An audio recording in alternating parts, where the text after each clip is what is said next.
tensions dans le monde syndical. À titre de rappel, il faut rappeler que la dernière fois, nous avions parlé du SLEG de Aboubakar Souma. Plusieurs cadres du SLEG avaient été convoqués le mercredi 10 janvier à la direction des investigations judiciaires du haut commandement de la gendarmerie nationale. Cette convocation avait été reportée 3 fois et tout dernièrement, la gendarmerie a décidé de remettre cette convocation à une date ultérieure, c'est-à-dire sine die. Alors donc, nous allons tenter de voir quels sont les motifs qui peuvent avoir amené les gendarmes à reporter cette convocation. Donc c'est le premier élément. Monsieur Odilon Maoumi, le monde judiciaire, vous le connaissez bien, vous êtes juriste de formation. Selon vous, quelle analyse faites-vous de ce report-là, de ce report multiple? Et aujourd'hui, on nous parle de report sine die, c'est-à-dire sans délai, sans date précise. Oui. Bon, ce report, je pense que c'est une très bonne décision. Une très bonne décision, pourquoi? Parce que ça se passe dans le monde du travail. Et si le droit syndical, le droit syndical est un des droits reconnus dans la quasi-totalité des États à travers le monde. Et en Guinée, ce droit il est reconnu à travers l'article 35 de la charte de la transition. C'est bien que nous soyons en transition. Et il est également rappelé dans la loi portant statut des agents de l'État. En son article 35 également, ce droit est reconnu aux agents publics. Parce que lorsqu'on parle du monde des travailleurs, il y a la fonction, l'administration publique et l'administration privée. Donc c'est un droit qui est à la fois reconnu aux agents publics de l'État, mais aussi aux salariés dans les entreprises privées. Alors, en parlant du cas spécifique, il faut d'abord rappeler, il faut rappeler l'infraction qui était reprochée. Effectivement, on parle d'usurpation de fonction qui est pénale.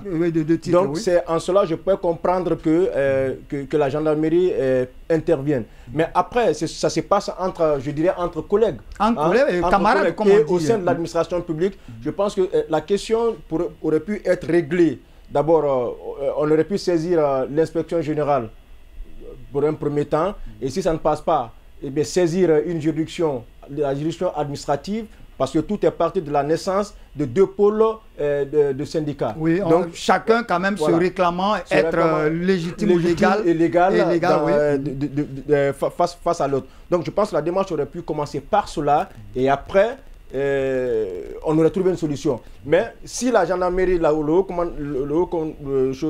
direction des investigations judiciaires a été saisie et a accepté la plainte de la dame, c'est parce que le motif qui était avancé, c'est bien l'usurpation de titre, qui est une infraction pénale réglée aux articles 678 et suivants du Code pénal guinéen. Mais je pense qu'après, la gendarmerie a mené une très bonne réflexion pour dire attention, est-ce que nous sommes encore mieux placés pour régler une telle situation qui est née au sein de l'administration, qui a priori est purement et simplement administrative. Donc c'était intelligent pour la gendarmerie de se dessaisir de cette situation-là, pour laisser, je pense bien qu'ils ont laissé le soin à ce que ces deux pôles syndicaux se réunissent, peut-être trouver un règlement à l'amiable, ou alors qu'ils fassent face à l'administration publique directement. Merci beaucoup, M. Odilon Maoumi, pour cette analyse. Donc, pour vous, c'est la décision, elle est salutaire, mais on n'est pas encore au stade de désistement. Hein.